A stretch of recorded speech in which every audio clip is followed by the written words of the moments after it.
another episode of The Fresh Bunch. I'm Mike, and I'm here with Ryan, Joel, the great Mimi Pacheco, and our great guest is none other than Maurice Harris from Bloom and Plume. Well, yeah, welcome. We're very excited to have Maurice on the podcast. It's been a long time coming since he was our main stage presenter at Fresh Fest Volume 2. Is that what I wouldn't just say main. I think he was the fun. Like, he had fun. You had fun, Maurice. Like, I felt your vibes. I did have fun. So I had a really, really good time. Yeah. It's not always at the main guest. I'm sorry to laugh. His camera's giving super dramatic close-ups to it's auto focusing on you. Oh, you know what? I don't know how to turn that off in here. Ours does that as well. So if you leave it. I if like you get it. a It's moment like where it's just zoomed in on Joel, it's doing the exact same thing. I like it. It's like a reality show. I'm like, I don't know if he's going to say something. Okay. Dun, dun, Right when, dun. when you say something dramatic as you get closer. Okay, sorry. Go on. But it's not often that somebody who's the main stage presenter is like in the crowd feeling the vibes, and everybody, I think that's one of the things that people were talking about the most at Fresh Fest was just like, oh my God, he's down to earth. Just meeting him and getting to talk to him. Yeah, exactly. Yeah, so that was pretty cool. Yeah, I'm a real person. I think people don't sometimes. It's one of those things where you can be larger than life and also a grounded, real human being at the same time. Yeah. And I think that is something that I strive for. I love my humanity, but I also like that I'm able to do things that are beyond just me. And because I think a lot of things that I do are beyond me, it's not just I'm just a vessel. Mm-hmm. It doesn't go to my head like it used to. Also, the rise, the fall, the rise again of going through the different iterations of my business has caused more humility. Sure. And so being able to relate to people because I understand their struggles, I understand I literally know what it's like to run a small flower business. So when you see, and I remember going to my first flower conference situation in Vegas, in 2010 or something like that. And I saw David Tuteris speak, and then I saw Preston Bailey's business manager speak, and I felt oh, I can do this, or oh, there's something to this, and not in a bad way, but those people weren't particularly approachable. So I try to just be more approachable / I get so bored and I just want to fall asleep at a conference constantly that my worst nightmare is being the person where it's oh God, he's still talking, So I try to be slightly entertaining so that I can keep people engaged. Good job at that. That you do well. That's definitely a check. Thank you very much. I think people just assume that people that are well known are not, they're not approachable. I think they just assume it. We've had experiences with it. We've worked with designers and influencers of all levels, and there's absolutely different personalities. And some people are more approachable. Some people are a little more of a diva, for lack of a better word. That just you can't work with them in a lot of ways. But I like that Maurice said that about you. Your experiences have led you to being that person. That's totally true. I think, I met Jill Scott once. I was working in retail. I know. Love her. Obsessed. Her new album is great. I met her. I used to work at Barney's, the retail store in Los Angeles. And she came into our department and she was just lovely. She was just so nice. And I was like, wow, we see a lot of celebrities and a lot of influential people in the store, and you're just so kind. Mm-hmm. And she said, you just never know what someone's going through. Mm-hmm. Yeah. I always give someone, 2 opportunities to have an attitude. Then I have, I formulate my opinion because we're all entitled to a bad day. Sure. We also don't know the behind the scenes.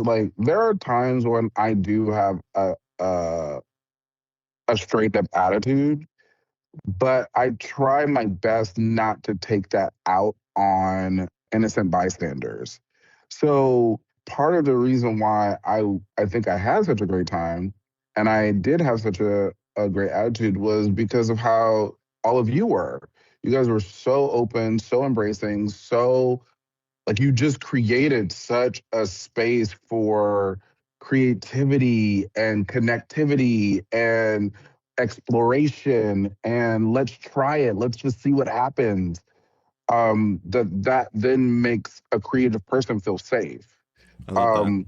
Where often I find that like people want a certain version of me to show up and like are very particular about that. And so then you get a little self-conscious. You get a little like in your head, you get a little like, ooh, did I make the right step or whatever? But there is just such a freedom and an openness that obviously that allow with parameters, of course, but that allows your light to shine, I think, when you have a great partner to bounce that off of. Yeah, I totally agree. I appreciate you seeing that because that's a lot of how we were trying to make it feel. So that's great that it translated that way. I don't even say try. I feel like a lot of people come in here and feel vibes right off the bat. I mean, Mike's done a really good job of like the living room and making sure that when people come, we are very open to everyone. And I feel like that's something that we do a good job at because it's who we are. Yeah. We're not trying to hide that. We have a living room in our new cash and care in our new building where we have free coffee. You can play basketball. We're really trying to make it where it's not even try to make the experience of being at Jeff Fresh. It's just that like, we get it. There's traffic. You're doing exactly what you said, Maurice. Like, everybody can have a shitty fucking day, especially nowadays. Sorry. Yeah. But you can be having a shitty day, but we don't want you to feel like shit when you come here. But Maurice knows a busy event florist or retail florist is going place to place all day. They have 5 or 6 or 7 or 8 stops to make. They go the whole day. It's cool to have just a place where you could just relax. Besides sitting in your car. It's cool that you have a place that has nice music, has nice coffee, tea, whatever you want to drink, and Wi-Fi, and you catch up on a few emails and just, Everybody's busy. I was talking to one lady, and she says she likes to just people watch. She just hangs out and watches what's going on. She's just hanging out, watch what's going on. She takes a break for 20 minutes, and she keeps going on to the next stop. Maurice does that, but he then gives people flowers. How do you... oh, yeah, we need to... Absolutely, we should do that. Yeah. We do need to do that. But it makes me happy when people use it. Yeah. That's all I'm saying. No, it's good for that for sure. And it definitely helps the image and the vibes for the company. Maurice, you're a connected guy. Let me ask you a question. Do you know where we can get a really cool, old school, green leather sofa with the buttons on it? What do they call that? It's called a Tuft Chesterfield. It's green leather We need sofa. one of those. So apparently they're very easy to come by velvet, but not leather. Oh, interesting. You might have to have it reupholstered. But I'm telling you, my new obsession, like, I thought my mom was just like having like an old lady moment. She's been obsessed with Facebook Marketplace for years, and I just haven't done it. And I just was like, oh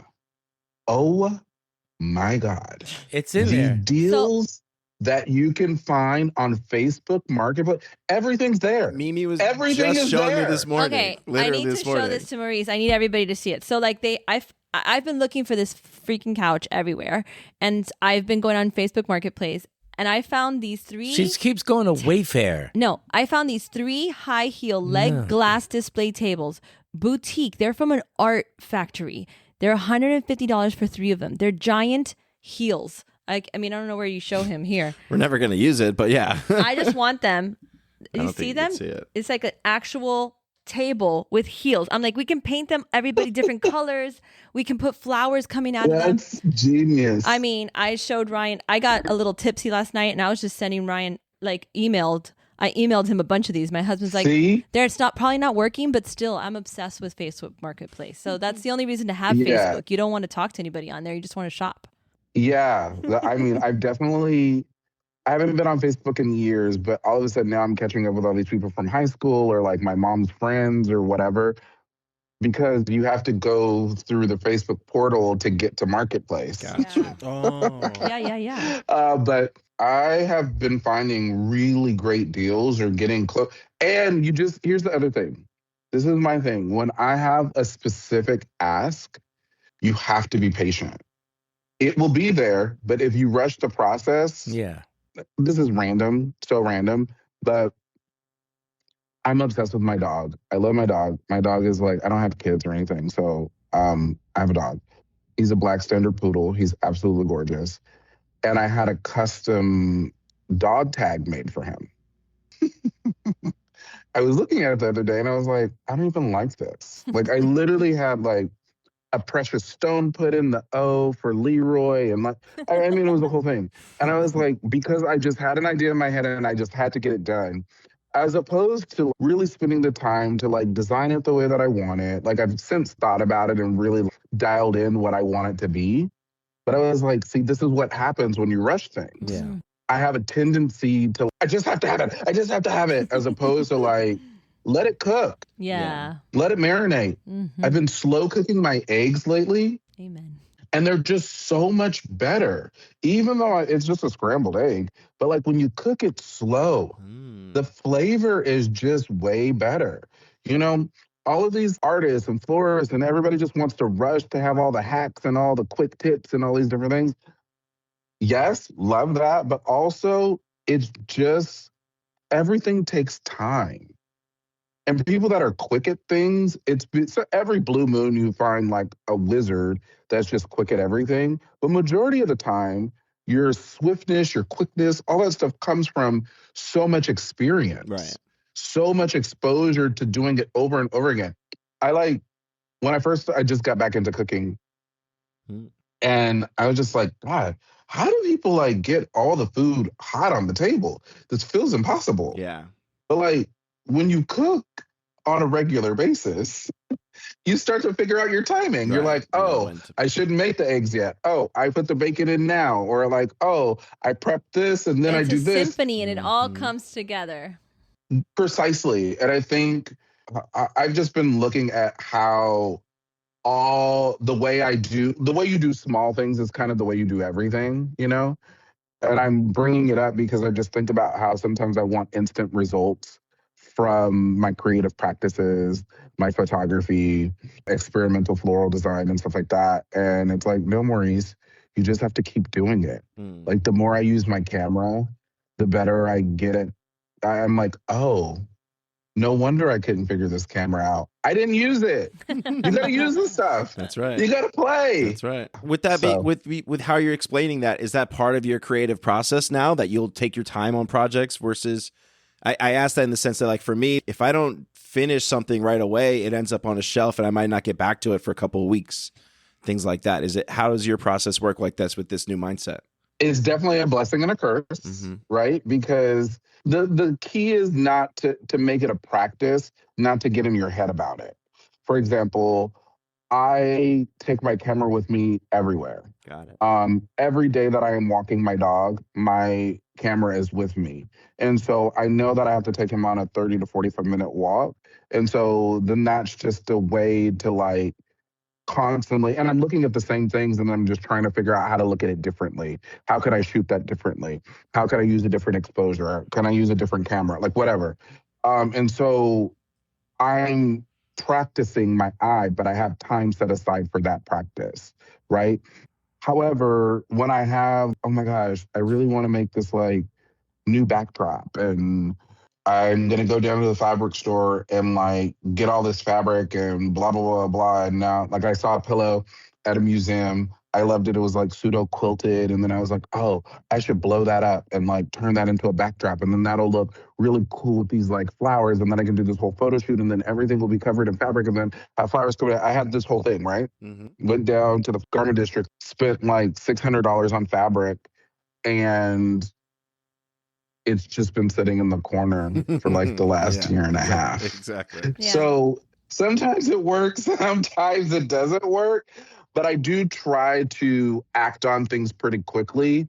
But I also just, when things don't work out, I try to make sure that I'm telling myself this is a practice. Yeah. This is something you have to just do on a regular basis. You can't just expect. My very first oil painting, I like bought all the oil painting things. And it looks quite, I'm not even kidding. It looked like I smeared shit on a canvas. And it was supposed to look like this beautiful black body, the whole thing. And I just was like, why am I not Rembrandt immediately? Like, I Right. just couldn't. But it's like, Maurice, you've never done oil painting, so you can't expect to be a genius at everything. Yeah. I do that too. I buy all the supplies of a new art hobby and I'll start it for like a week and then I'll either leave it onto the next thing or I'll go through a phase of it and then I move on to the next phase eventually. Well, I think that's also good though to do. I'm a big proponent of like try everything. Yeah. And then, if what's calling you in the moment is going to always be different, just like right now, maybe it was perfect timing for that quilt to stay there, and then in a couple of months, the quilt will come back trifold. Like, you never know. It's going to come back for the perfect project. I'm like a creative hoarder. Like I'll have a closet where I put all this stuff away and then like a month or two later or a year later, I'm like, oh, I can use that piece or that thing that I had from that one project. Right.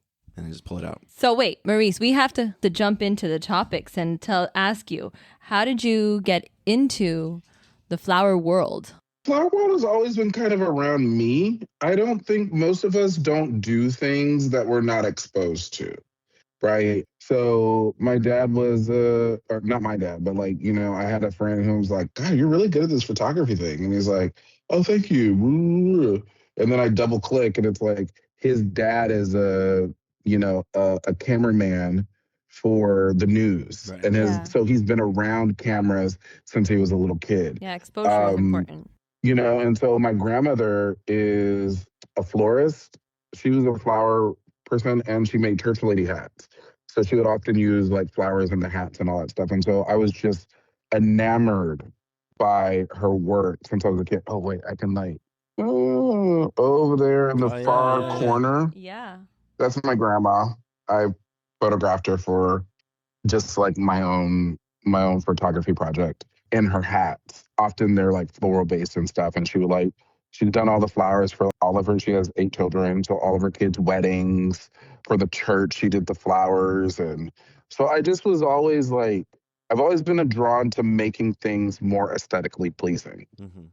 So whether that was moving furniture around and making my house look better, whether that was like how I dress and my style, like my parents, my grandmother, they're very stylish people. Initially, I thought I wanted to be a fashion designer, but there was a sense of like, it wasn't immediate. You have to drape it. Then you have to take it apart, make a pattern. Then you have to make the pattern in muslin. Then you have to like make the garment again. Then you have to fit it, test it. Then you cut it in the real fabric. It just is like, this takes forever. Where I found with flower arranging, there's a sense of like accomplishment and immediacy, even though it still takes time to do it, right? Yeah. And I felt like I had watched my grandmother do it enough that like I had learned a little bit through osmosis. So that's kind of how I fell into it. And then as an adult, one of my friends had this beautiful Victorian craftsman transitional home while we were in college. Her and her husband at this house. And they would throw these like dinner parties and things. And they'd be like, oh, we should go downtown and get flowers. And I was like, oh, let me do it. It'll be my contribution. Yeah. So then I just started like playing around with flowers here and there. And it just like, it took. How good do you think you were at the beginning? Do you think you had a pretty good eye early on, or did it take you a while to like find a style, find the skill? To be completely honest with you, I was pretty good. Yeah, you can be. There's definitely the creative, the natural. Yeah. I was pretty good from the beginning.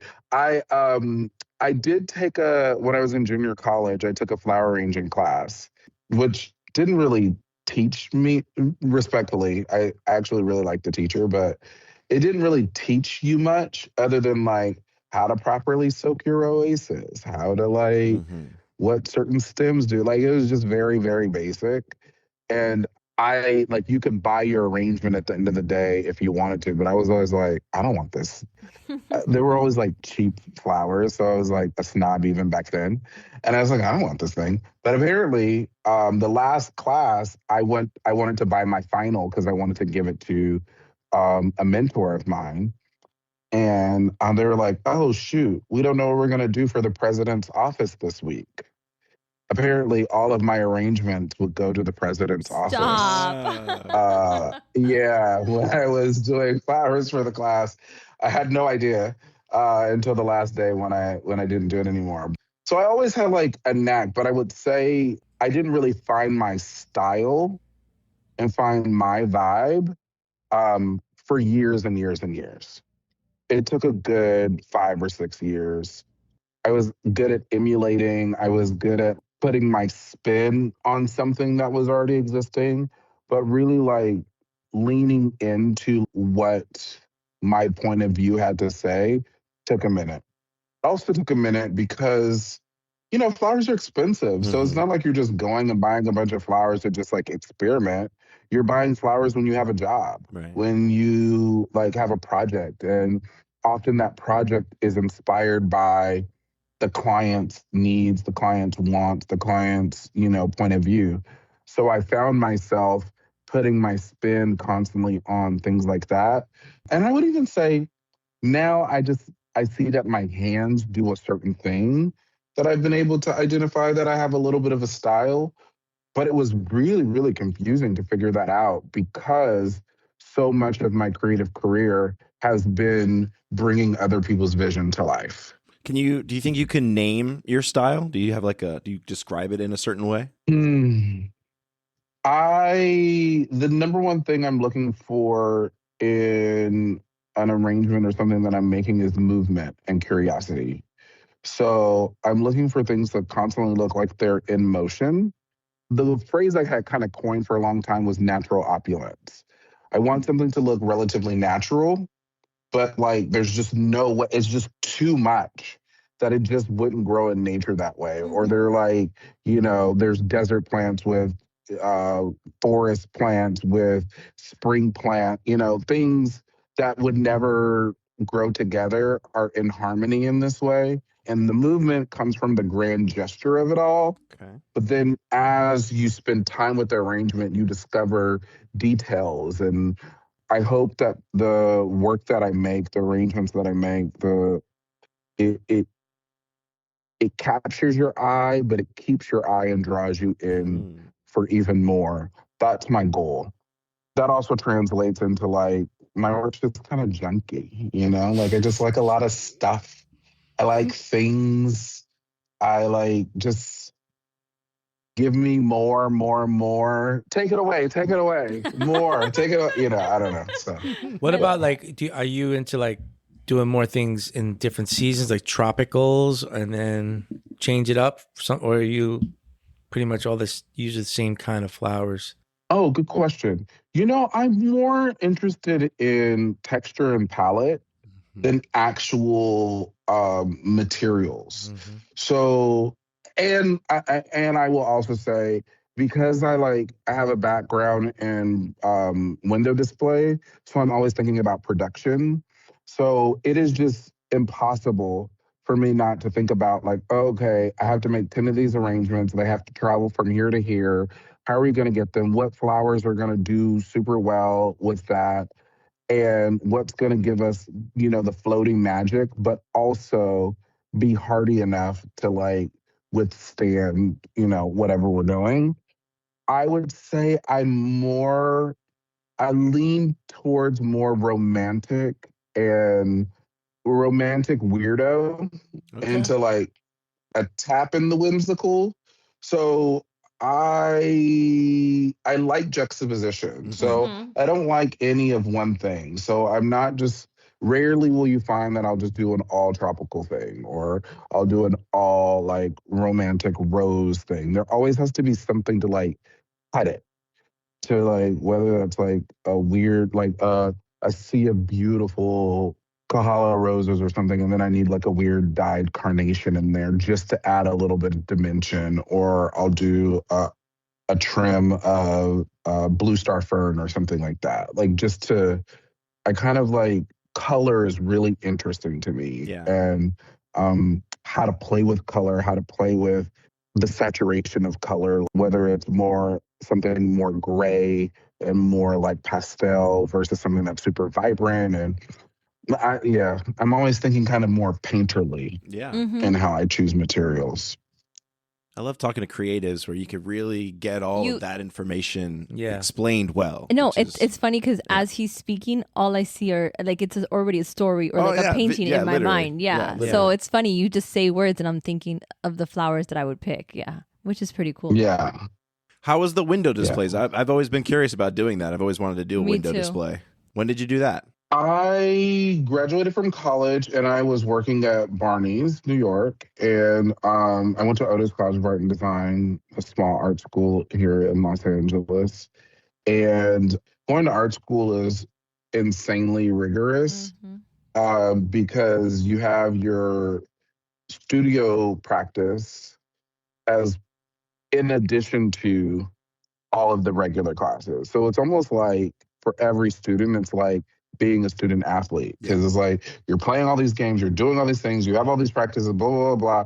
And then you still have your, 12 units of academic classes. So every student basically at our art school is taking like 18 units at a time.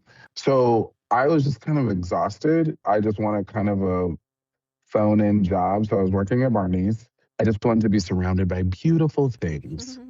And I was working in their home department. The home department was so random. When somebody finally left after like 18 years of working in the display department, I interviewed for the position and I got it. And it was the best job I've ever had in my life. I absolutely loved it. Yeah. I wish I would have gotten paid more money because it was so cool. I literally went to bed thinking about what I was going to do the next day.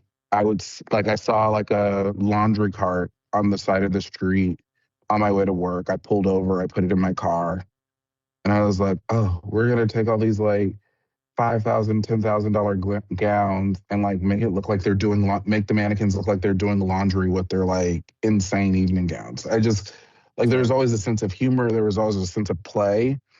And so I just got to play all day.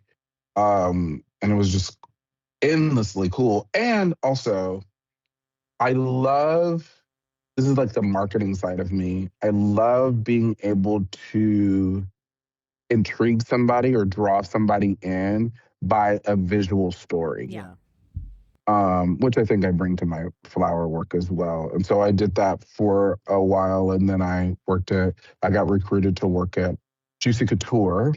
And that was at the time in the early 2000s when I started, they had 3 stores. In 4.5 years when I left, there was early 100. 2000s, that was the brand. Joel, you know about the juicy pants? Oh, you know about those, Joel? Yeah. Oh, yeah. So I have a fun fact. What's your fun fact? A couple months ago, there was a thing within my group of friends where if you got really drunk, you had to do a punishment.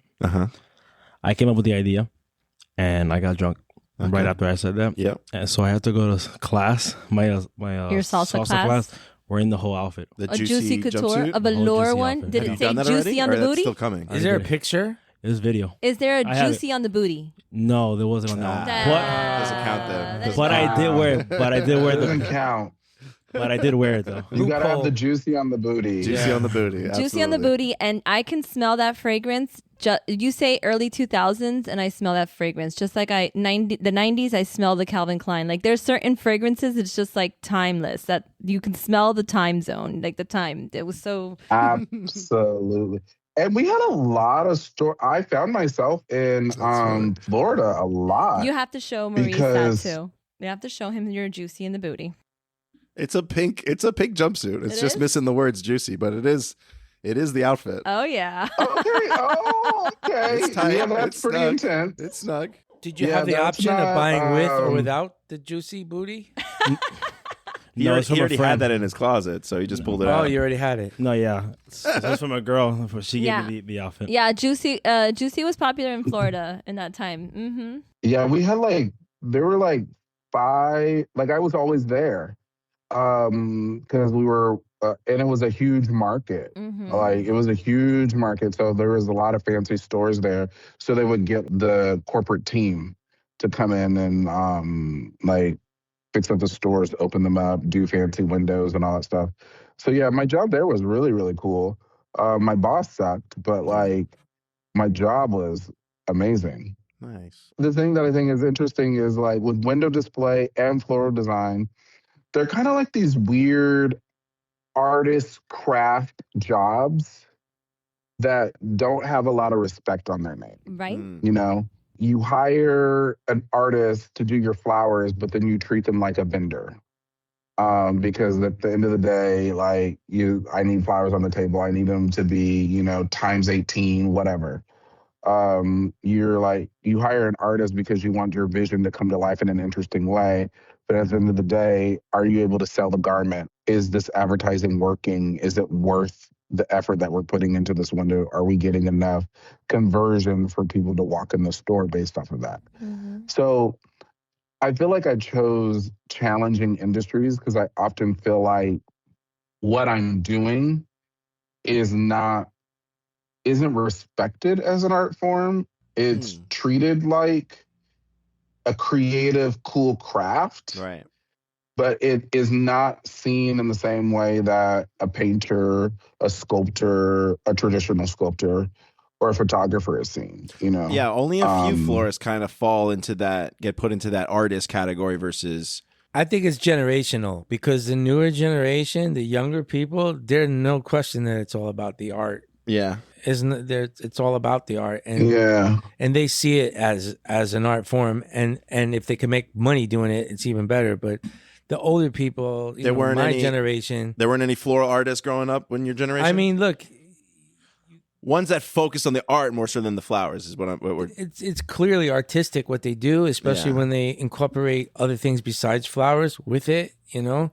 But we never really looked at it as an art form. We looked at it as a business, as a trade, and people were just really good at it or they really sucked at it, one or the other. Right. And the people that was like, you know, the more artistic they were, the bigger the name became.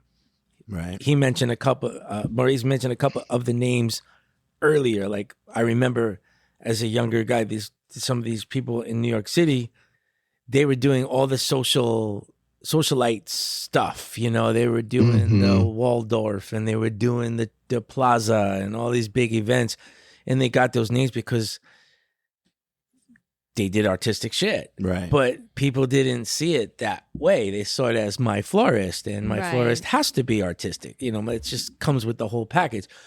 Versus now, you're seeing artists themselves, people that were painting, right, saying, I'm going to play with flowers and I'm going to try to figure out how to make flowers into an artistic business. We saw that this week and the Philly Flower Show. I mean, Bill did a wonderful job, but when we saw Gunnar Montana's piece, the Atomic piece, where he was a prop designer. Yeah. So I think Maurice is right. Like, it's these amazingly people who have an eye to see something different.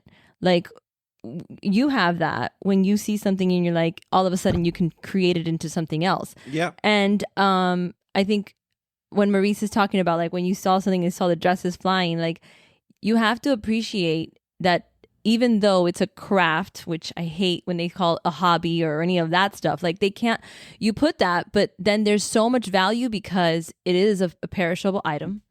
This is something that is not free. You can't, but people tend to think that because it's nature, it's cheap, and it's not. And they don't realize that, you know what I mean? How much cash value do you think, like, if you send an invoice to someone, but then you send the same invoice as an artist behind it, how much, like, more do you think you could charge by approaching it from the artist perspective versus a trade or a florist perspective? That has to be if the person that it's all in the it's like the beauty the is allure, the eye right? and the beholder, artist. right? The person has to understand art. Because you could have gone through the Philly Flower Show like we did, and you could have been like, okay, that was cool. And then you could have gone through it. Like I told you, there was a piece that got me, and I felt like, shit, this is about death. This is how I feel. These colors are purposely making me feel this way. Yeah. Like, so if you can invoke emotion from people, I feel like you have that right to be an artist, right? Like, you have to invoke it with something natural, which is, to me, more challenging in that sense. But I agree. I hate that people don't respect it and they put you as the vendor, right? And you're hired because they follow you and they see your creativity. Like, nobody hires anybody without looking at their work. Yeah, well, no, the way an artist and a vendor operate generally are probably going to be very different. Like, an artist needs time, depending on the artist, but, like, generally needs time and needs to be on their terms versus the other way around. The Right. vendor operates on the client's terms, I think, more. That's why I like the idea of having like a manager for these floral artists. You know what I mean? Like, because it is what it is. Like, you got to go through somebody to understand. Yeah. Yeah. You get young florists that come in here with no list. They come in here with an idea, The palette is and out then they there. kind of find the pieces of how they're going to put it together while they're looking at it, versus maybe a florist that's been in business for 20 years. They have their set recipes, and this is what they buy, and this is what they sell. And those are two different types It's of different. creatives. That doesn't Well, that's take away the because- creativity of the ones that doing the other part. Yeah, the other part. The thing that I would say to that, though, is I think it's about access. You know, my friend who's an amazing creative, amazing florist, she was based in Chicago for years and years. And I'm like the younger generation where I can do a little combination of both, but I go to the market, I see what's available. I see like, oh, that color looks cool next to that. Or, oh, these are available right now. I've never had to memorize what's in season. I've never had to memorize what things are available when, because it's just like on the floor. Yeah. You're Where my visualizing friend- as you're shopping. Sit. Correct. Where my friend, she has like the most insane flower vocabulary and always knows a recipe because her market didn't work like that. She Mhm. had to be able to like know what she wanted and had to like pre-order everything and, you know, all that kind of stuff. So I think it's just like different modalities. Like we're so spoiled in Los Angeles because our market has been like that for like the last, I don't know, 30 years or so, where I know like I've done a few things in Florida, in Miami, and the first couple of times I went there, I was like, wait, what? I have to buy the whole box? Wait, what? Mhm. I have to tell you exactly what I want? I was like, I don't know. I thought I could just kind of like figure it out. Where I feel like, obviously, Miami is where every flower that comes from anywhere in the world goes first. So you guys have like the biggest advantage in that way, but it was more seen as just like a pass-through place. So it was like you were just like getting the boxes or like, Mhm. okay, we'll throw you a box over here.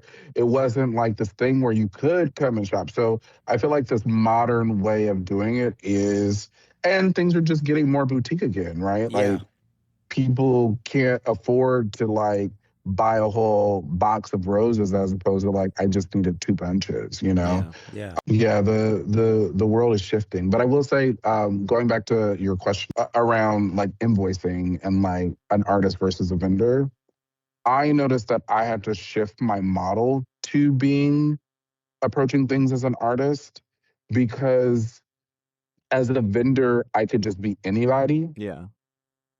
And as an artist, I'm me. And it just makes it even more clear that you're hiring me. I'm not giving you a bid for this job to like, for you to price compare with all these different people. Like, you should just go with the cheapest one. I don't care. Nice. I care, but like, I'm like, this is how much it costs me to do this.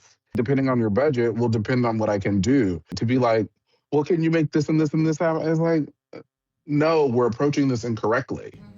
Like, creatively, do you want this to be impactful?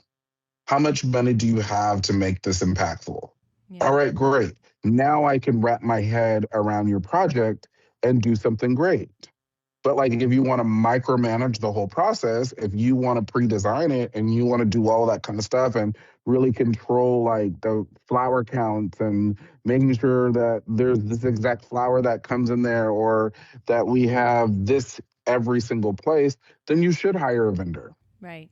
because it's going to be more technical in that way. Where, I mean, of course, if I need to make 30 centerpieces and, you know, there's a bridal bouquet and there's 8 bridesmaids and a hippo or an arch or whatever we're doing for your ceremony, like, I understand how all that stuff works and I can do it, but it's more about how are we approaching this? And my approach is always like, where are you getting the biggest bang for your buck? Let's just take a hypothetical, like, let's say you do a bunch of cocktail tables. There's 10 cocktail tables and you charge $100 a piece. That's $1,000 for like a couple little stems sitting on a little cocktail table. Maybe it has like a candle or something that you put with it. But I'm like, in my opinion, what a waste of money. As opposed to, ooh, right next to where the buffet table is, or like where the hors d'oeuvres are, or at the bar, instead of doing like a $300 arrangement, let me do $1,000 little mini installation here, Right. because that's going to be much more impactful on the eye and visually, and then I'm going to have more fun making it.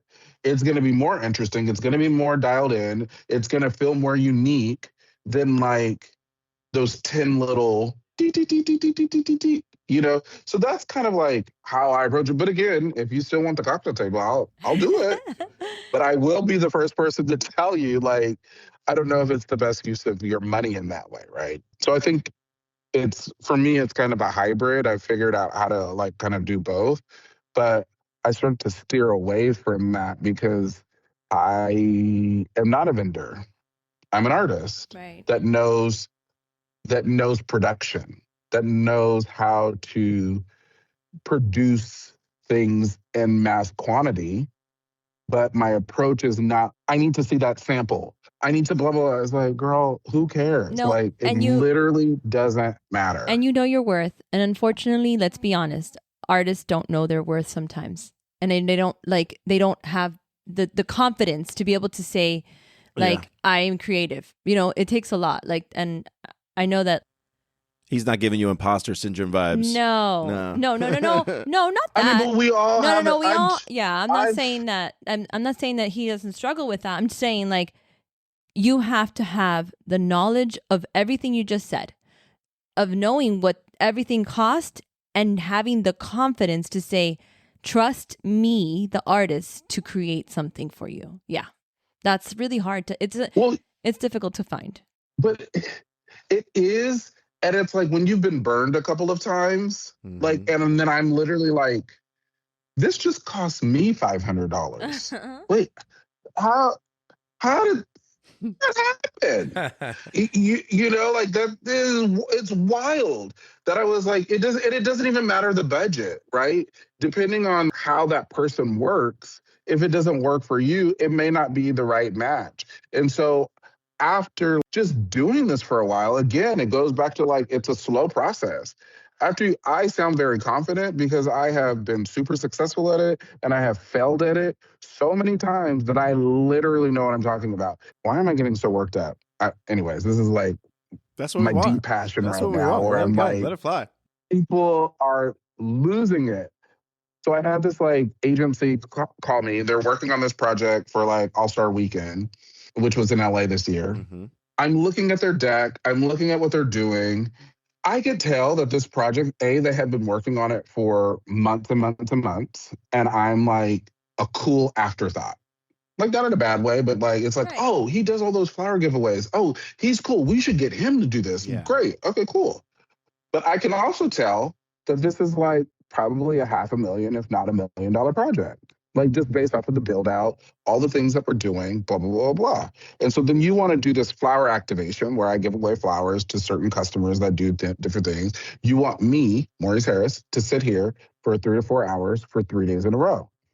And you want to charge, or you want to pay for everything $12,000. And I was like, that's not connected to reality.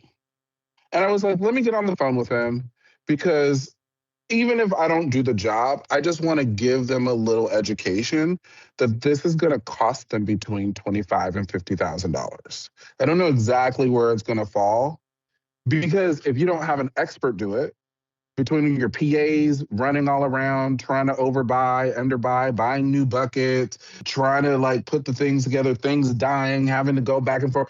Like, I already know what this is going to be. Been there, yeah. They ended up not going with me, which is fine. But I was like, I'm not going to pay, lose money, or sleep over trying to make an unrealistic budget work. Right. Because it doesn't work. I've done this too many times.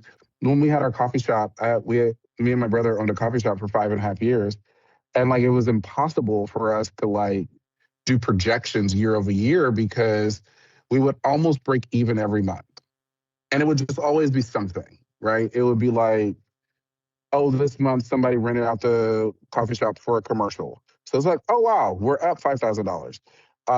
Or then it's like, oh, shoot, the dishwasher broke the next month. Now we're down $2,000. Or the next month, it's like we got a new drink. And so like people are super excited about it. We're up $500. We got featured in some random person's TikTok. And so now we have all these people coming in. And then we get sued for ADA compliance out of nowhere because we had a hook not at the right level. And then there goes $10,000. So it was always just so random all over the place that like it was hard to be like, this is exactly how this works. Right. Yeah. You have this that comes in, this doesn't come in, this is the in, this is the out. So even though I didn't know exactly why it wasn't going to cost $12,000, I knew it was going to be 20 to 25 for all those weird ancillary things that you can't all the way plan for, but happens at every single event where nothing ever goes right. And so you have to like build that into the cost because it's just part of doing events. Right. And I think, especially with a lot of young people, right, they're just so happy to have, or young people in the industry, they're so happy to have the opportunity if they do it. I was gonna say I've been there before. somebody took that 12,000 and did the job. I assume. Yeah. Somebody took that job for sure. Yeah, and they're still trying to recover. Of course, yeah. From being so stressed out. Right, exactly.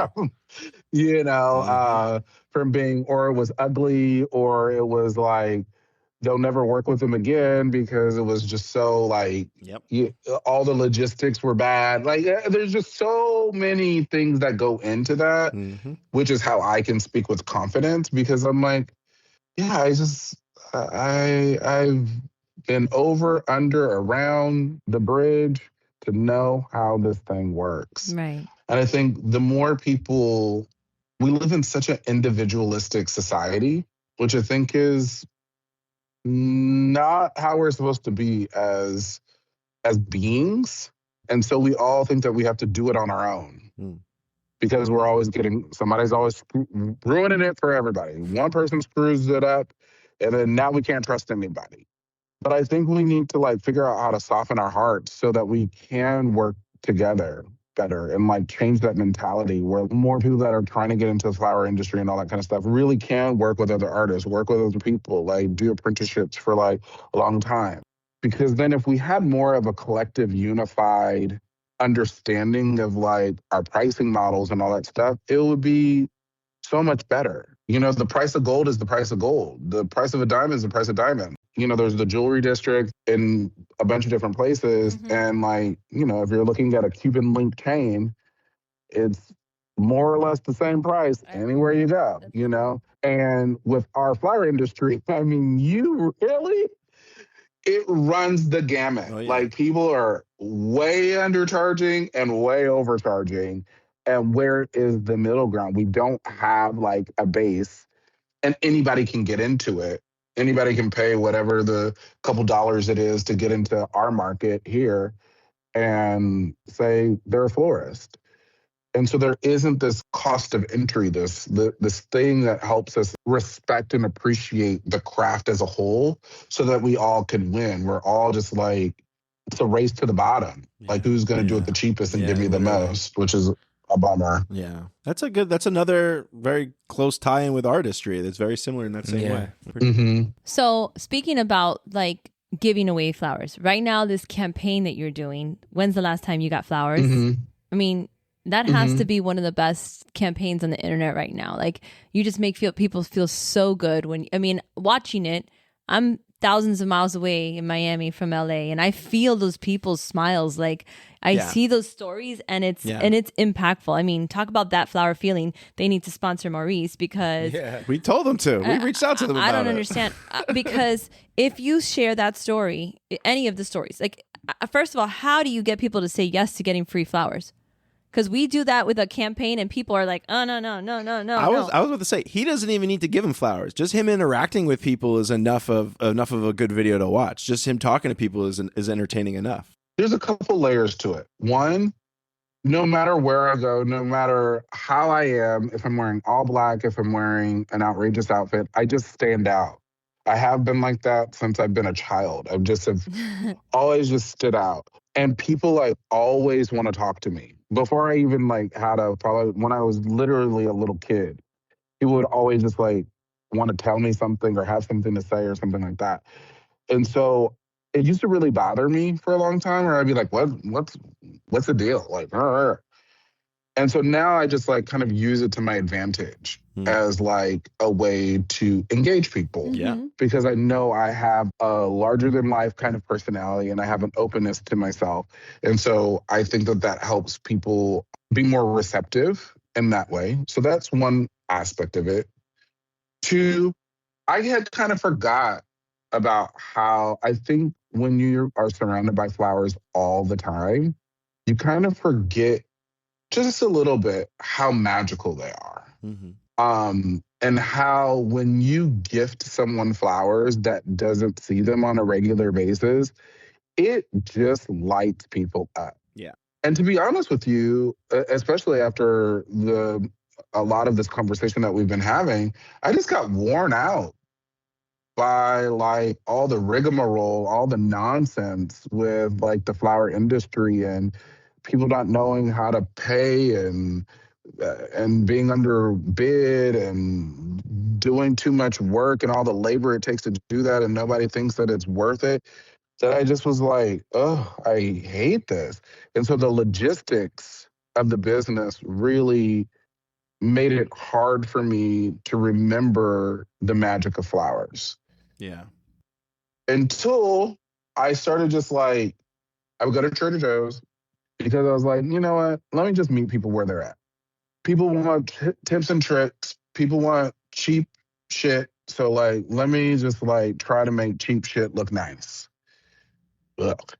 And so I would go to Trader Joe's, buy them cheap ass flowers because often, you know, their price point is almost like my wholesale price. They're It's, like, losing money insane. on their flowers. Yeah. They have to be. They're not losing money. For sure. They're not losing money. They're not like losing killing money, it. but they're not. Yeah. They have They're not become making the tons new of wholesaler in many cities, towns. You got it. They have You got become. it. That's it right Just there. too convenient. The selection is too broad, and the prices are right. He knows what he's talking about. Yeah. Absolutely. That's it. And so by the time I finish this arrangement, it's not anything I particularly want, but I'm like doing a video where I'm like, oh, these are the flowers you go and get. This is how you can like kind of make it look nice. And then I'm just like, oh, okay, now I have this thing. What do I do with it? And so I just like saw somebody walking by and I was like, oh, do you want a flower arrangement? I don't need it. And they're just like, are you serious? What? Like, I'm just like, you know, like struck gold. And I was like, oh, there's something there. And it was the combination of the surprise and delight, also me creating something with no pressure, right? In fact, They're not going to I don't even care that much about it, right? Because I feel like I'm not using like the most premium product. I'm not using, you know, if I mess this up, that's like a $7 stem. There's just none of that going on for me. It's just like, oh, some like carnations and a few Nina roses. Who cares? No big deal. But like telling people how to kind of do something nice with it and then giving it away and just that exchange made me be like, I want more of that. And so I started to just reclaim that. Like that was a way, because I was also in like a little bit of a dark place where it was just like really challenging for me to see the light because of how shady the industry can be, how like difficult it can be for no reason, how hard it is. Like it's like everybody thinks that I'm robbing them. I'm like, I'm expensive, but it's because I do a really good job. And it takes that much work and effort and people to make that crazy ass shit work. I don't know what to tell you. And so I just was like, maybe I just need to take myself out of this equation. Again, finding my humility and like not being on a high horse about it and meeting people where they're at, where I'm at. But there was just like a beautiful exchange and it made it it was palpable. I could just feel it. And often the people, I don't know what kind of profiling I'm doing, to be honest with you. Like, I'm just always looking for like somebody kind of interesting, somebody kind of quiet, or I don't know, like it's just random. No, you do a good job. Good job, because I remember there was one girl that you were giving her to. The colors that she was wearing matched the flowers, and then her energy was like kind of low, and then all of a sudden you saw it rise in the video with the flowers. That's common in the videos. They come out, they start getting more excited, they talk more. And once the flowers start coming together, then the energy shifts. Yeah. I got to come back and pitch that, because I feel like we need more of that. More of that. Are you doing that every week now? Or are you doing that? What's this like? How is that? Yeah, it's like it's a pretty core part of the content that I do. Yeah. And it does well, but also it makes me feel so good. And it just regrounds me and reminds me again why I started doing this in the first place. Yeah.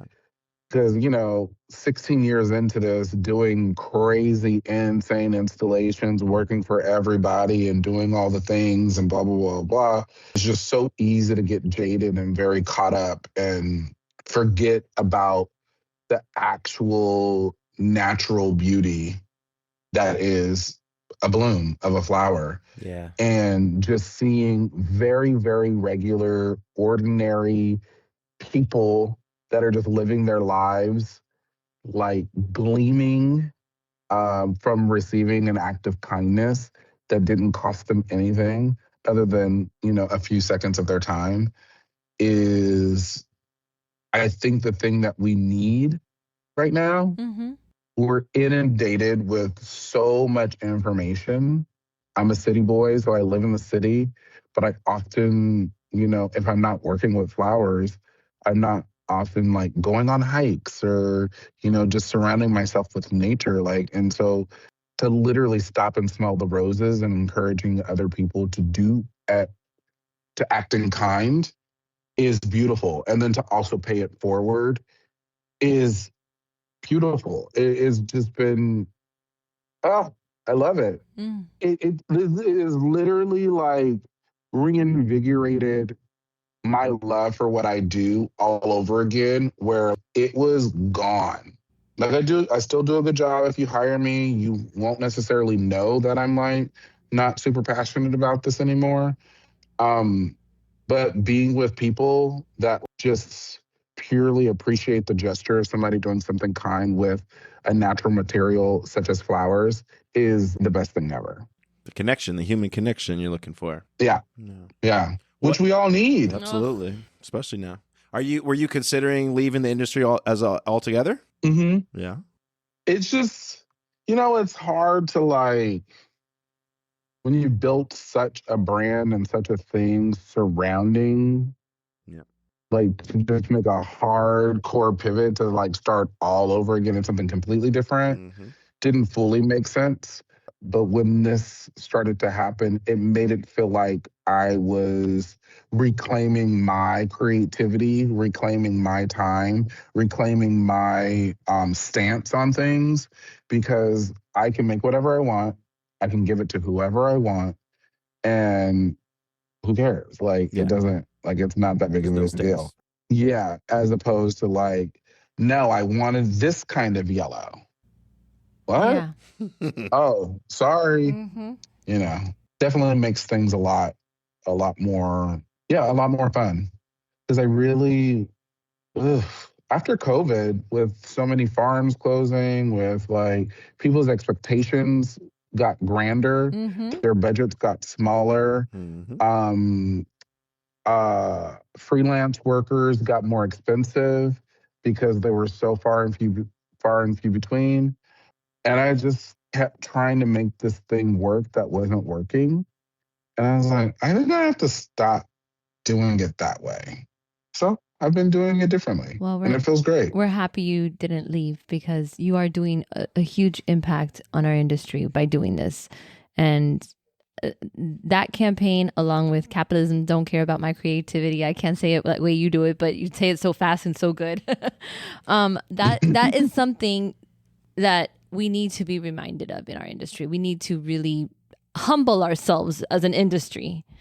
And yeah, I'm all for it. Back to square one. What it all where it all matters. The Right. connection, simple, less is more.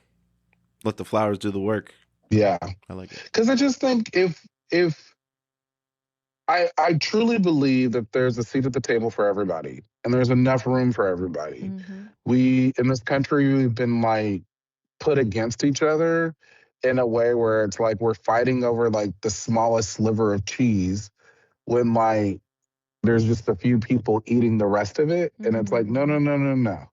We don't have to do that.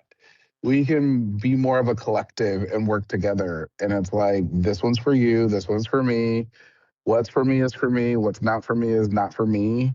Constant thing I have to remind myself of. But like, our lives are all great. We get to wake up in the morning. We get to like surround ourselves with beautiful things. It is hard. It's annoying. But like, guess what? Life is hard. Being an adult sucks. It is not particularly fun. I don't want to pay bills. I don't want to be responsible for anything. I just want to like have fun. But like that's not reality. Like we have responsibilities. We have to take care of things. We have to do shit. So like get your job done and like then go have fun with your friends and family. But I think things have gotten a little convoluted when we're like trying to follow our passion and turn our passion into our work. And then when it doesn't work out, then we're like desperate and doing weird things to try to like put food on the table, and it just gets so like, stop, recalibrate, simplify. I don't know, be love, be kindness, be gentle, be generous. Let's stop living in a mindset of scarcity when there's just so much abundance. That's my take. Simple. I love it. I think a lot of people probably have that running around in their minds. What he just said, or getting out? What do you mean getting out? Like, maybe yes, maybe no.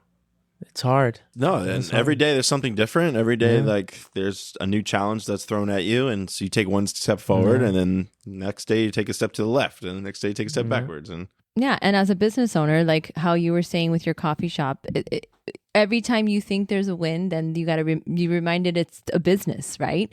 And then you got to make sure to that's got to be so hard. That has to be, because you take it personal. You have to. Yeah. And then you're like, is it me against the world or what the hell, So, especially like in the coffee shop, that's like a 7-day-a-week job. long hours. Well, your shop was like a hybrid shop. It was also a flower shop. Was it that? It was mostly just a coffee shop, and then we would have flowers there on the weekends and stuff. Gotcha. The one thing I will say is why I could never do a reality competition show is I admire the people that did, because you have to pour your heart into everything that you're doing while being distracted the whole time. Mm-hmm. Tell me about what you're doing, blah, blah, blah. You only have 30 minutes. Why don't you hurry up? Why aren't you doing this? Are you sure you want to be doing that? Like, all this stuff, and you're pouring everything that you have into it while having like tomatoes thrown at you. And then when the time is up, obviously it's not the most ideal thing you would have made because you've been distracted the whole time. You have to then immediately detach from that thing, because now there's 3 random people that are going to be critiquing the hell out of whatever you just did, making it like, why didn't you do this? Why didn't you do that? Why didn't you do this? And it is such an insane skill. If I could master it, I think I would be super rich. But to be able to pour yourself into something, create it, and then walk away from it. And be completely okay with whatever anybody says. That's the key right there. It is just so hard to be insanely passionate and then insanely detached. Because it's hard to get rid of those tethers. Yeah, no, literally. But that's, yeah. But the more you can do that, the more you can like make quick adjustments. The more you can like be like, oh, okay, we shouldn't do this at the shop anymore, blah, blah, blah. I had such a hard time with that, which is why, one of the reasons why I was like, I don't want to do this anymore. But I think if I would have been a lot more detached, it would have been a lot easier for me, but then it wouldn't have been as magical because I wouldn't have been as passionate about it. Yeah. So I don't know. I don't know. The networks and the producers are sleeping on more flower shows, though. I don't think it's a reality flower show, maybe, but they are sleeping on flower shows. My gosh, because I was hooked on all of the flower shows, all of them. They were so good. We talk about it all the time. There's at every level you can have a TV show at every level of this: the farm level, the wholesale level, the retail side, and with Trader Joe's being like a wholesaler of your backyard and having this the Instagram and Pinterest and all the things that are connecting people to flowers and the knowledge of flowers. I think more consumers would be interested in it. I think it blew up during COVID. Like everybody watched those shows, but I think it would do even better now because I think the general consumer has gotten more floral education than we really give them credit for. I agree.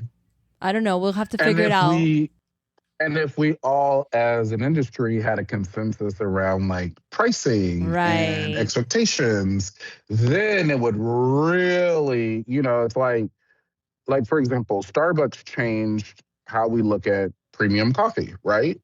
You have a latte now where back then it was probably like $3 and now it's like $5 or $6.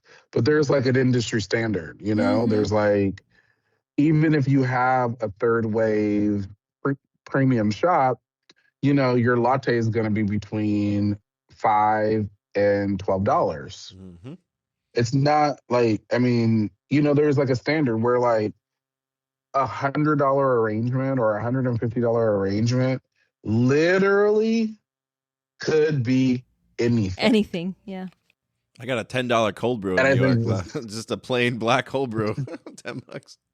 Right. That's what I'm saying. Like so there is like a window. If you're paying $20 for a cold brew, it better be like hand-grown magical beans from blah, blah, blah that are going to make something wild happen. Exactly. Magical.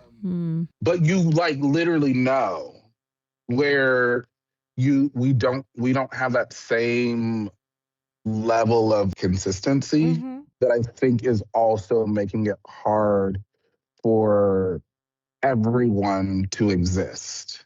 And it's out of fear that if we all had standard pricing, then it's like, well, then nobody's going to choose me. And it's like, no. Like, I used to always think, oh, they should have hired me. Oh, they should have hired me. Oh, they should have hired me. And then when I get done with that thing, I'm like, Maurice, there's just literally no way you could do all of those jobs. It's physically impossible. Physically impossible. Yeah. Like, there are so many flowers that go through the market that I'm just like, who is arranging this many flowers per week? This is actually crazy. Like, when you really break it down, you're like, there is enough work for everybody. Yep. So we need to like I don't know exactly how to do it, but we do need to figure out how to like unify because it would only help our industry more. No. Has there ever been like uniform pricing or anything like that in the earlier days? Great question. I would only know from the wholesale side or from the import side. And no. Even when you were in 28th Street and everybody was selling the same stuff in the same street? Well, there was conspiracies. What do you mean? So a grower would, back in the 80s, would send a shipment of carnations from Colombia to a wholesaler in New York, a wholesaler in Boston, a wholesaler in Philadelphia, and back then it was on a consignment basis. Oh, yeah. So the grower is counting on a good return. And the way it works, if you don't know, it's a sell price less your commission, less your expenses, and the grower nets the rest. And if there's a box charge or something, you usually split that with the grower. And I remember as a kid, my uncle calling those other wholesalers in those other cities to check what they're selling it for, to make sure that they're all on an even keel when it comes back to giving the grower the return. Because if one of them would have gave the grower the most highest returns and the other ones would give him a very low return, then the grower would not send you anything. Right. They go to the ones who paying them. They would go to the ones who give you the bigger prices. So, I guess that's the only thing that I would think that but it would was be kind hard, of like level playing field. Other than that, man, it's Wild West. But it's hard because, like, if you have like a regular hydrangea, right, and it's not a jumbo, let's say, or is it a Dutch hydrangea, or is it from Colombia, or is it like a mini, like what the colors? Is it, tinted, or is it naturally that color? And then you get into all that stuff. But I agree. And I think that, like, back in the day, I remember going to a flower shop. I remember going to flower shops. They would have the FTD book, and this is that, and everything was like, you have to pick. Now we are doing things as artists. We are doing things, we're celebrating individuality or events. You can't, like, it all depends, right? But it would be nice to say all roses cost this amount, but it's just not how it's going to work, Well, I just think, like, on the flower side, for example, theoretically, it's supposed to be a 3-time markup. So, like, if you paid $3 for your peony, it should be $9 retail, right? Yes. But then if you're like, if somebody wants an all peony arrangement and they have $200, it's like, that's not going to get you a lot of peonies. Well, the problem is that. So then you lower your margin so that then you can make it more impactful. So I feel like if it was like, okay, across the board, we do a 2.5 to 3-time markup, period. Yeah. That's it. But this is, to me, this is the biggest key, which is the point of entry. I feel like maybe you can have some more insight on this. At least in LA, like, not everybody was welcome at the market to even be a vendor, to, like, they wouldn't sell you certain things if you weren't a certain person or if you hadn't been in the industry in a while. And that gets into a whole other host of, like, that's not okay either. What happens in LA is, there's like a famous person whose housekeeper is famous at the market, and they just know exactly what's about to happen because she comes and she does the flowers for the house, as opposed to, like, a florist that comes in or an artist or whatever. And so, like, they're now aware of the wholesale price. So then they don't want to pay anybody what they should be getting paid for this, because they can kind of side door the experience. Right. And that's where it gets a little, I don't know, shady to me. And everybody rolls their eyes because this person is very particular. This person, like, wants all the nice stuff, but then it's like, is still, haggling and is, like, working for some rich lady. We'll bleep it out. We'll bleep it out. What's the name? I'm not going to sleep at night We'll unless I know. I'm not telling you. But you probably could figure it out, but I'm not going to tell you. Oh, I'm going to try to figure it out all night. Well, Ryan, you got to do the questions. This time flew by. I need to know Maurice's answers. I need to know. We end every episode with rapid fire questions to the guests. So answer these as they come, whatever comes to as you think of these. The first question is, at the moment, what is your favorite flower? I like a Moab rose. Who doesn't? The color is spectacular. And a Nina. Okay. Like, you can't. Yeah. Nina is my girl. Nina is my girl. I love her so much.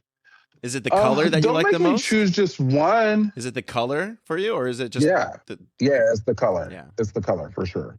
But Moab, I like the color, and I like how it opens. How it opens, right. It's a big... And I like how long they are, and it like... You have to see our crystal fairy that we grow in our farm. I'm going to send... when we get them in, I'm going to make sure to send you some, because you will feel like this is the rose. To me, I haven't stopped thinking about her. When I see her here in the when we have her, she's this big. She's the perfect white, but it's like the textures are dreamy. It's true. I love that. Yeah. I also am obsessed with weird mums. Yeah. I'm obsessed with the weird mom. It's a thing now. He needs to go to the deli show. The breeders Oh, are printing yeah. them out like no tomorrow. Every day I get another new one. It's crazy. Yeah. Yeah, it's crazy. They used to be just like so ugly and so whatever, Yeah. but like the colors and the weird things they're doing, I'm obsessed. And they have a powerful fragrance.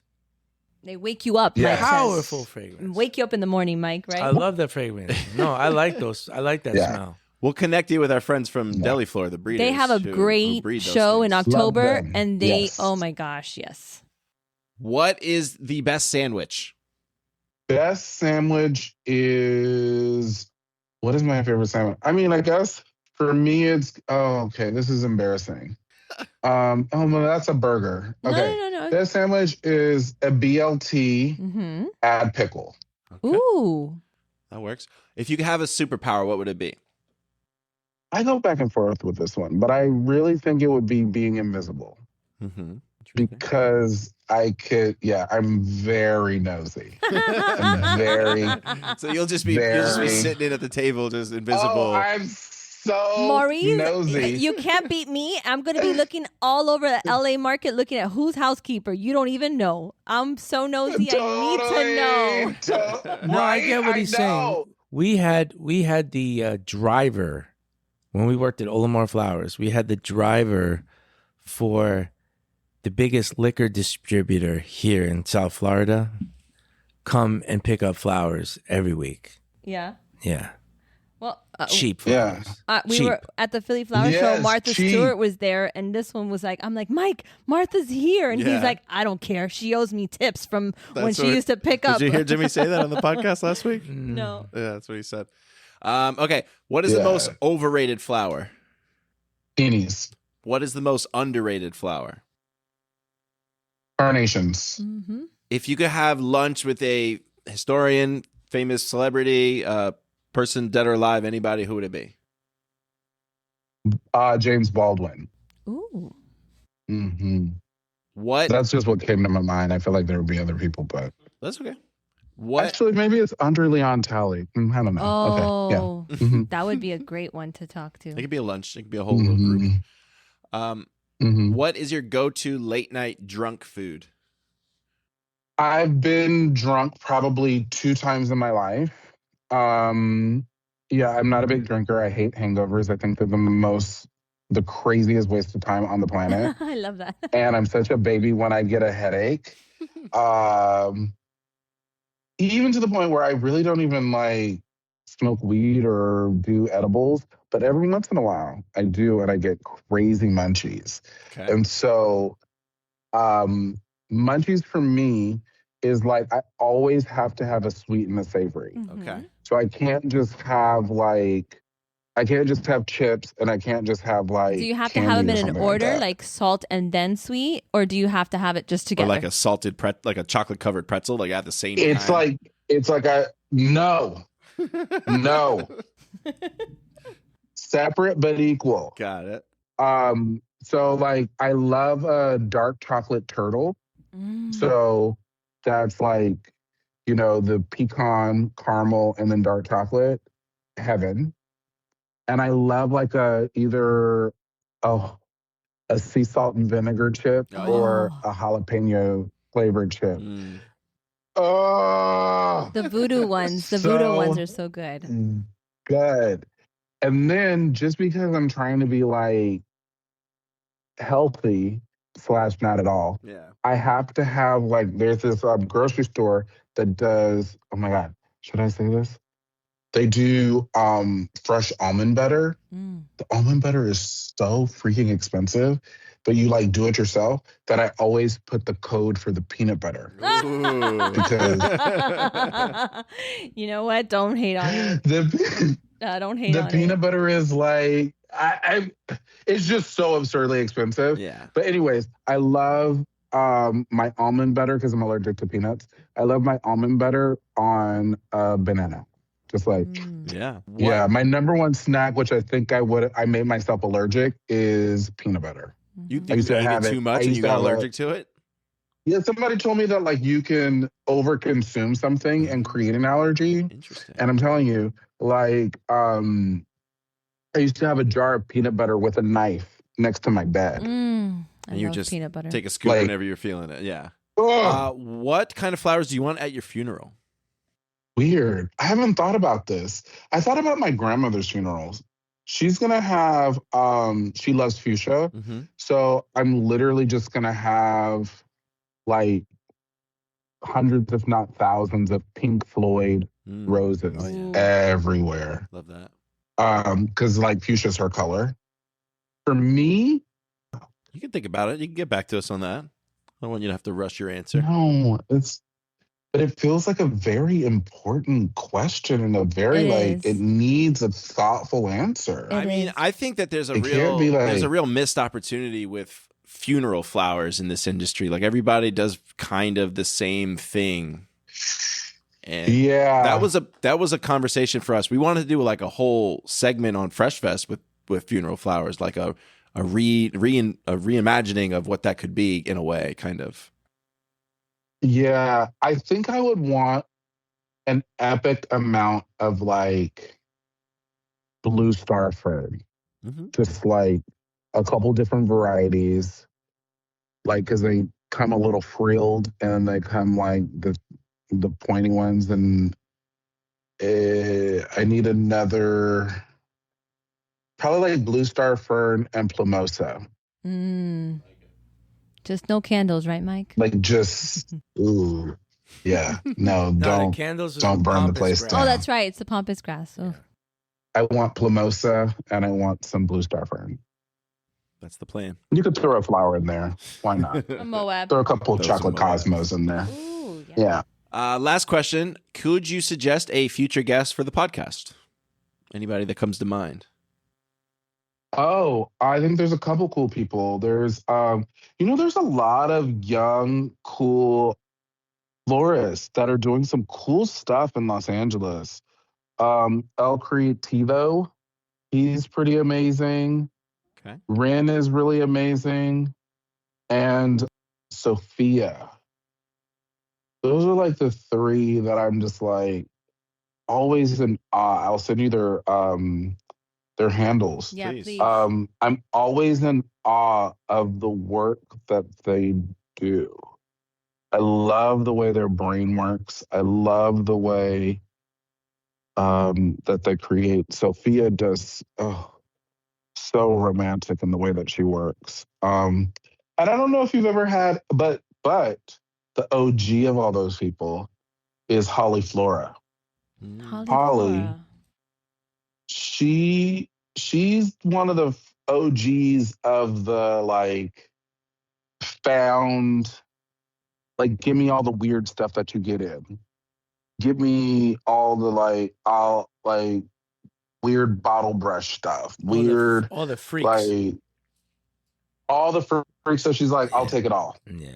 And then she just does magical stuff with it. So Oh, yeah. I feel like we had such a kinship. She's informed.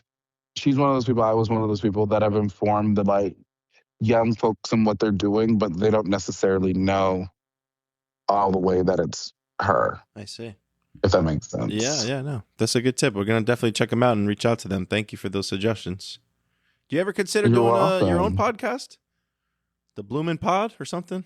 Yeah, I have. I started one and then I didn't like it or something. Uh-huh. And so then I was like, okay, we have to come back to this because, I'm a production person. So Right. like I need It needs more. I need things. Something else.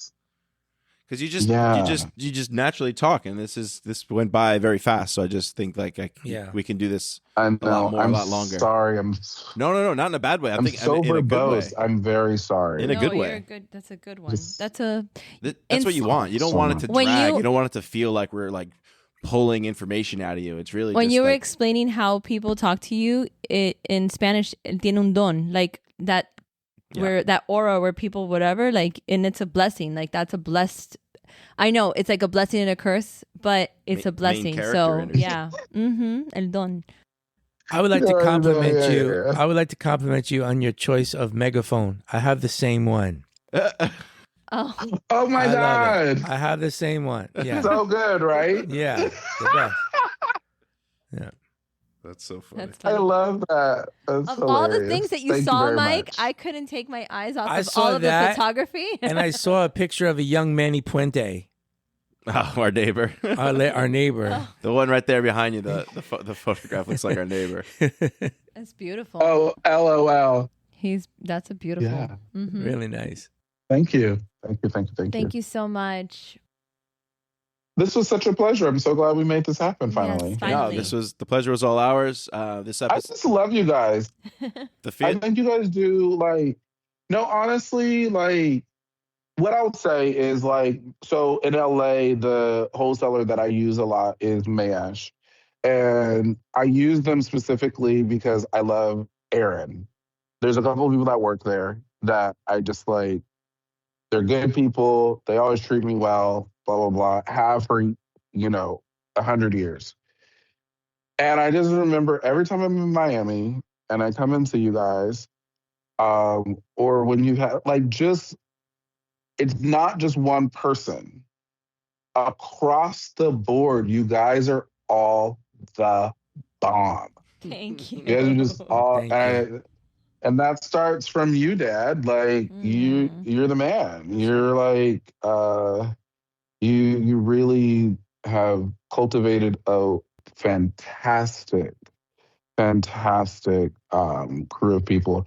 And I know that's not easy because I had Thank you. 6 employees at a coffee shop and I was ready to not blow my brains out, but blow somebody else's brains out because managing people is very, very difficult. But I love how you guys do it. I love being there. I love all the vibes and all the energy. It is just Thank you. immaculate. Thank you very much. Thanks. You're welcome. That's amazing. And I don't just give that away. No, by the way. we appreciate it. You Yeah. you didn't pay me to say it. Well, we need no you to one's come forcing out. me. They're If you wanted, if we wanted you to say that every just- day, what would that cost, right? We need one of those little, a nice motivational speaker in the morning. Yeah. I No, highly it's recommend. just- Yeah, you should also do some sort of what is that, meditative voicing? He has that power. Ooh, yeah, yeah. I could fall asleep, and that's not a bad thing to anything you talk about. Just start talking about colors, and I can just Oh, that's so nice. What Maurice just said about his salesperson at Mayesh in Los Angeles, what he said about her is exactly what this business is about. It's about that relationship. That's your go-to. That's the one that that's gonna answer their phone no matter what time. They're gonna stash away that stuff that they know you like, even though you didn't ask for it. That's what it takes to really have that clientele where they don't ask price so much. They're just more concerned with being taken care of. Being taken care of. Yeah. And having that relationship. And if I teach our people here at least that's what will take them wherever they want to go. Because you can go to any Mayesh location, I'm sure. And there's a few of those salespeople that have these kind of relationships with customers that won't answer any other phone calls. They won't deviate from where they are because they've been taken care of for just so long. Yeah. And then if that person ever leaves or if there's a change or something like that, that's where it gets a little bit iffy because that's when people are no longer comfortable. And so that's why it's always good to have, the whole team in place to take care of these customers that are counting on you and that they're loyal to you, I have one customer, Maurice. He's my customer for 45 years. No matter where I've gone. Yeah. No matter where I have gone, no matter what I have done, there's something about him and me that just agree with each other and understand each other, and we yell at each other and we fight with each other, and the next day it's like, oh, you're an asshole, and I don't know, you're an asshole. It's something that lasts forever, to the point where sometimes he's got to buy something from somebody else because he doesn't have time to get it from me, and he calls me to apologize. He feels bad. I love So I love that. yeah. So these are the guys that I move mountains for, and I get that relationship you have, and I think that's really really important. It is really. I'm so glad you're saying that because it really is very special. Yeah. When you find your salesperson or you find the crew of people or the station that like obviously having beautiful product matters. Yeah. But like that with insane customer service or because it's such a stressful job. Sure. And it's already kind of intimidating that like if a salesperson is willing to help you and they're historically it was just there was so much machismo in the flower market, which was like so bizarre, being that it's like it's international, this dainty little thing. But like these dudes that are just like, hey, what do you want? And it's like, I don't know. Oh, get away from me. And you're like, so when people were like really kind and nice to me, it was very helpful because at the beginning it was a little rough. Yeah. But yeah, those are my people. Amazing. Well, thank you guys for having me. This was very fun. I had a good time. I'm glad to hear that. Hopefully you did too. No, we definitely did. We did. Thank you. All right. This has been another amazing episode of the Fresh Bunch podcast. I want to thank Maurice for taking his time and opening up and sharing his journey with us. I think everybody should watch his videos about how he's When's the last time you got flowers? changing people's day, maybe week, maybe month, you know? You could also watch his full talk and presentation from Fresh Fest. It's on our YouTube channel. Oh. Yeah, that was fun. So from the Fresh Bunch to you, thank you very much, and see you next week. Later.